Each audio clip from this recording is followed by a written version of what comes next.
Fermare a tutti i costi le aperture domenicali di negozi e centri commerciali. L'obiettivo dichiarato della Regione Veneto passa dal documento diffuso nelle scorse ore, un atto d'impegno che si chiede di firmare a tutti i candidati alla carica di deputato o senatore alle elezioni politiche di marzo, indipendentemente dall'orientamento di partito. C'è una norma nazionale che ci impedisce di intervenire direttamente, però io spero che si riesca a far ragionare a livello nazionale questo governo affinché si modifichi la norma e comunque si vada avanti per questa strada.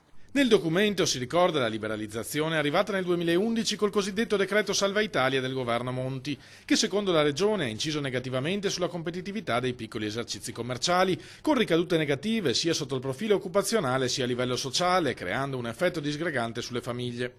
Ai candidati parlamentari si chiede tra l'altro di votare al Senato la legge già approvata dalla Camera che prevede un minimo di 12 giornate di chiusura domenicale e festiva nel corso dell'anno.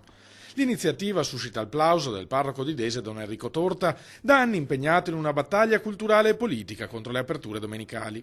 Più noi diamo possibilità alla gente di poter non investire in rapporti familiari, personali, culturali, più la gente pian pianino la blocchiamo, la iberniamo e diventano zombie. È una forma di omicidio della nostra gente.